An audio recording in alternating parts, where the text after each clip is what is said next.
My husband's parents said I could join the vacation, only if I paid for everything myself. I just smiled, stayed home quietly, and canceled everything. 6 days later, they returned to an empty apartment and a letter on the table. They read it. First came the screaming. Then came 35 calls in a row. I'd never heard anything more crazy in my life. They called it an invitation. Said I could come on vacation with them, to the coast, a beach house, full week, blah blah blah. The only condition? I had to pay for everything myself. Not just my own part. Everything. Gas, groceries, the rental. I stared at them like they were auditioning for a sitcom. But instead of arguing, I smiled. Because that was the moment I realized it was the perfect way out. A clean, quiet exit. They'd all be gone for 6 days, completely out of the apartment, out of my hair. Assuming I didn't pull any more of it out first. Because yeah, I had almost ripped my mother-in-law's hair straight out of her head the week before. And honestly, I still don't feel bad about it. She wouldn't stop complaining while I was trying to submit tax info for my online shop. Something about me making noise while she was watching her game shows. She actually said I was typing too hard. I nearly lost it. I stood up and that woman flinched. My husband jumped in and told me to relax, like I was some unhinged lunatic instead of the person keeping them all alive with my paycheck. We'd been living in his parents' tiny 2-bedroom apartment for over a year. And in the past 8 months I was the only one working. My husband had lost his job and somehow decided that meant he could become a full-time couch ornament. His parents, retired, bitter, and way too comfortable with me footing every single bill. They didn't even pretend to be grateful. They joked that I looked worse every month. That I was neglecting my appearance, like I wasn't working double shifts and running my side business just to keep the lights on. They never helped with anything. They didn't even cook. I'd come home after 12 hours on my feet and find the sink piled with dishes. And then his mom would hand me her dirty mug like I was her waitress. So when they offered me that pathetic vacation deal, it wasn't an insult. It was an opening. They'd be gone for 6 full days. No one home. No one watching. No one asking for money or food or rides or attention. I smiled at them. Said I'd think about it. But in my head I was already packing. I counted the minutes until they were gone. His mom spent the morning yelling about sunscreen and beach towels, as if they were headed for a month-long expedition and not 6 days at a rental house someone else paid for. His dad complained about the gas prices like they hadn't squeezed every last drop out of me for the past year. And my husband? He couldn't find his flip-flops. Spent 15 minutes whining about it before borrowing mine. I stood there nodding, smiling, listening to all of it like a good little house guest. He kissed me on the cheek and told me to take it easy while they were gone. I wanted to laugh. I really did. As soon as the door shut and I heard the elevator hum, I moved. Locked the door behind them and just stood there in silence. For the first time in months, no one was talking at me, judging me, asking me for money, complaining that the Wi-Fi was slow or the fridge was empty. It was the first time in forever that the air felt like mine. I got to work fast. First, the business. My small online shop was the only reason any of us were eating. They liked to joke that I was just selling trinkets. But those trinkets made me nearly $4,000 last month, and 90% of it went into bills, groceries, and whatever his parents suddenly needed. I paused all active listings, refunded a couple of pending orders, and sent out a temporary closure notice. Said I'd be back in a few weeks. I wouldn't. Then came the bills. I logged into every single account. Electric, gas, internet, even their Netflix, and shut them all down. No delays. No forwarding. Just flat out canceled.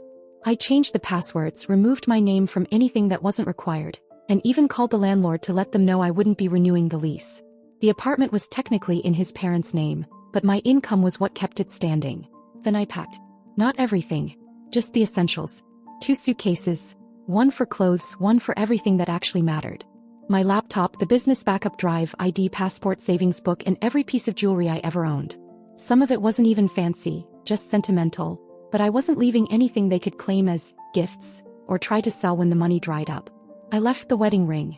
Put it right there on top of a note I wrote with a shaking hand but a clear mind. The letter was short. I didn't bother with emotion. I said I was filing for divorce. That I had given more than enough and that they'd be fine without me since they already acted like I didn't exist. I said I hoped they enjoyed the vacation. That I'd taken what belonged to me.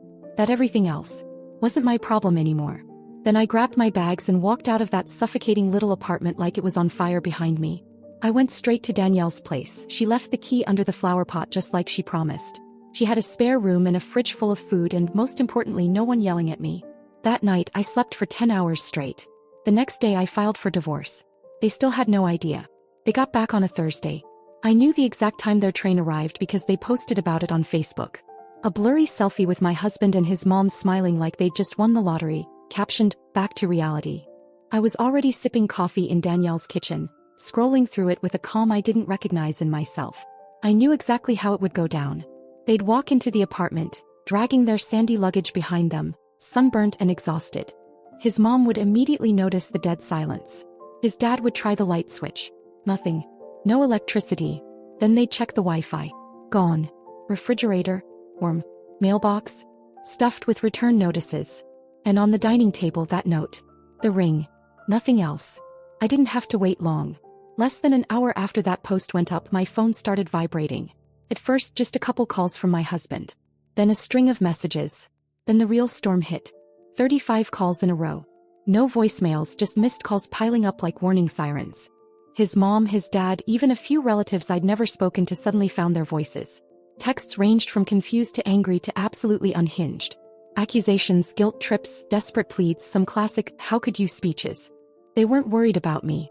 They were panicking about the bills, the food, the canceled shop, and the realization that the person they leaned on like a crutch was just gone. And the best part? They thought I'd left them the business. I didn't say otherwise in the letter. That was intentional. I knew my husband would go sniffing around for access, try to log in, poke around the accounts. He'd see that the website was still technically online, that the name hadn't changed, and assume it was still making money for them. So when the divorce papers came, he didn't fight them. Probably thought he'd won. Probably thought he'd keep the business, get alimony, maybe even make me feel guilty enough to still help out now and then. What he didn't know was that the business had been registered under my name alone. No partnership. No marital claims. I'd had it in my name since the beginning.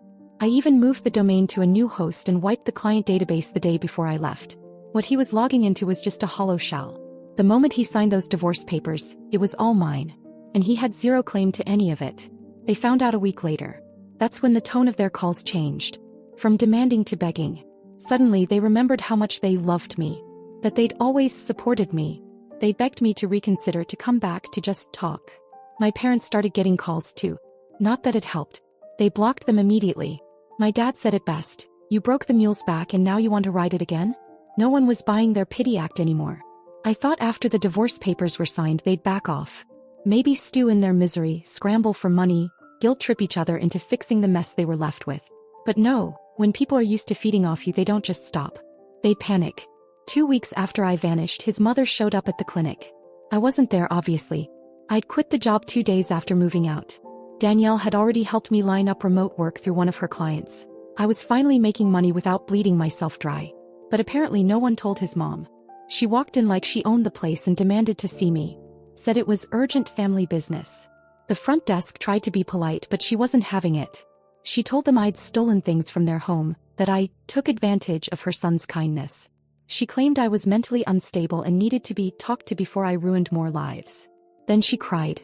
Loudly. In the middle of a crowded waiting room. They eventually called security. When I heard about it, I didn't know whether to laugh or be horrified.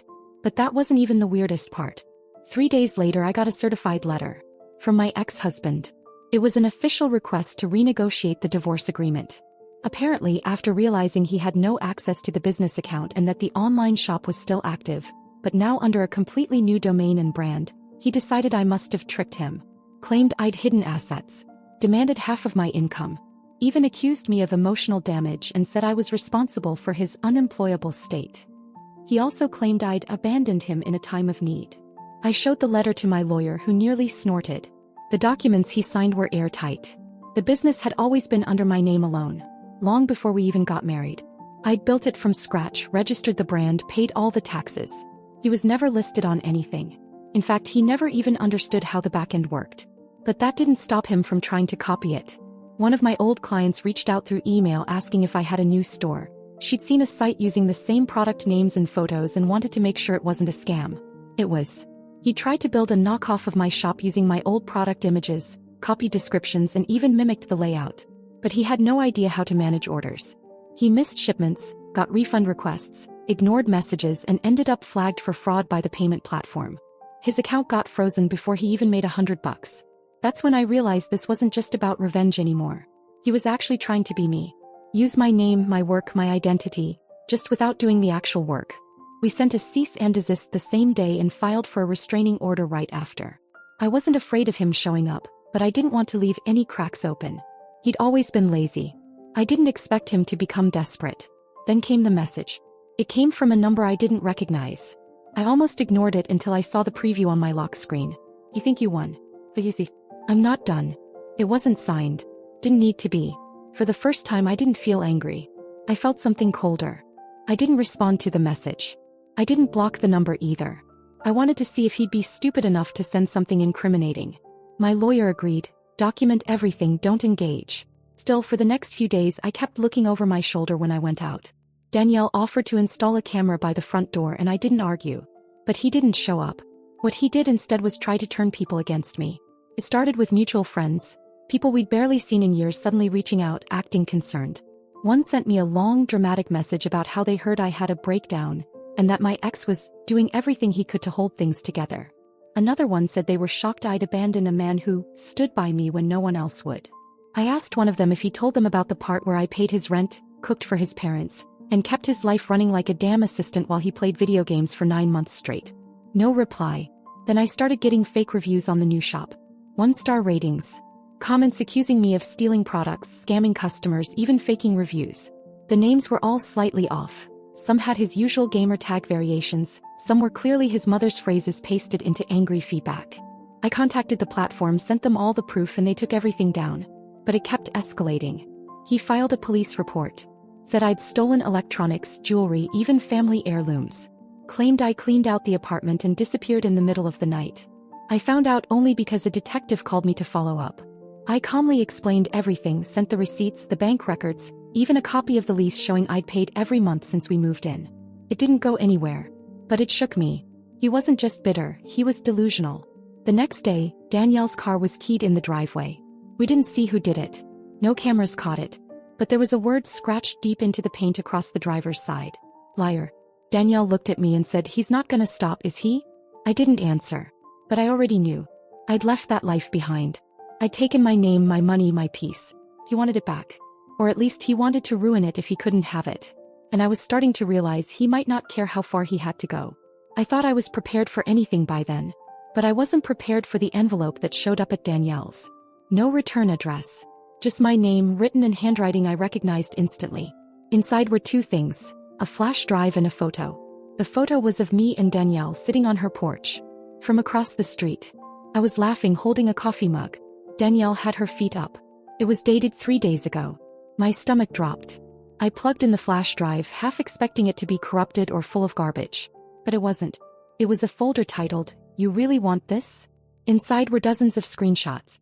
Messages between me and old clients, drafts of product ideas, even my vendor invoices. Nothing illegal, but all of it taken from my old laptop. The one I left behind in a drawer because I thought it was broken. It wasn't. He'd kept it. I sat there staring at the files, realizing just how long he must have been planning this. Not just lashing out after the divorce. This was premeditated. He'd gone through my things before I even left. Downloaded files, copied designs, tried to clone the one thing he knew he couldn't rebuild himself. And now he was threatening to leak it all. To, I didn't know. Maybe clients. Maybe competitors. Maybe he just wanted to ruin my reputation enough to feel like he still had control. Or maybe he wanted me scared. Looking over my shoulder. Feeling like I could never truly leave. I called my lawyer again. She said it wasn't just harassment now. It was a legal threat. Blackmail.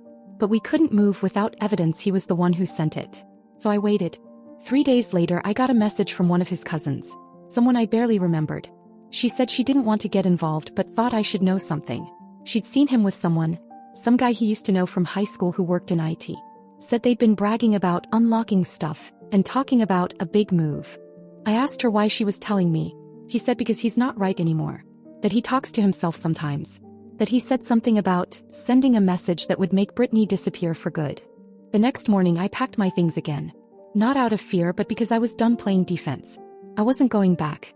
But I wasn't hiding anymore either. He thought he could ruin me by dragging me through the past. But he forgot something. I built everything once. I could do it again. Only this time I'd make sure he was nowhere near it. Update. It's been almost 2 months since the envelope and things have finally quieted down. The restraining order is official and permanent now. My lawyer took everything. Photo, flash drive, messages, the statement from his cousin, and had it locked down tight. If he so much as drives down the wrong street he'll be in court faster than he can blink. I guess that finally got through to him because I haven't heard a single word since. No texts. No emails. No surprises. But I know silence doesn't always mean peace. After the envelope I moved. This time not into someone's guest room or a temporary fix. I found my own apartment. 1 bedroom, nothing fancy but it's mine. My name on the lease, my name on the mailbox, no one else's clutter in the drawers. The first night I slept there I kept expecting a knock at the door. Nothing came. It was almost eerie. Danielle helped me set up the place. We painted the walls a soft green, hung a few plants and sat on the floor with pizza the first night. She hasn't said it out loud but I know she's relieved too. She went through all of it with me. She didn't sign up for that kind of chaos but she never stepped back. The business is better than ever. I rebranded completely. New name, new website, new packaging. Fresh logo, fresh client base. I didn't even transfer the old reviews, I started from scratch. And still, in just 5 weeks, it passed what I used to earn. There's something about creating without fear that makes the work easier. I haven't spoken to anyone from his family. Not a word. But I hear things. Quiet updates, whispers through mutuals. Apparently, they're living with one of his brothers now. Sold his dad's car to cover missed payments. His mom's been telling people she has chronic fatigue. I guess it's easier to say that than to admit the only person who took care of them is gone. And him? He's not working. So, tried to apply for some tech job but failed the interview because he couldn't answer basic questions. Word is he's been blaming the divorce for his decline. That I ruined his confidence. That's the part that always gets me. The man who did nothing expects everything and blames everyone when it doesn't appear in his lap. But here's the truth. I'm not angry anymore. I'm not even trying to teach them a lesson. That's over. I'm building now. Rebuilding myself, my life, the time they took. And I finally understand that closure isn't a door slamming shut. It's just walking so far away you can't hear the noise anymore. Still, I won't lie, there's part of me that stays alert. I know people like him don't let go that easy. He may be quiet now but silence from someone like that doesn't last forever. And I've learned to trust my gut when it tightens without a reason. So I'm calling this the last update for now. But if he shows up again in any form, if he tries something new, if I catch his name in a corner I didn't expect, I'll be back here. Because I'm not afraid to talk anymore. Not now. Not ever again.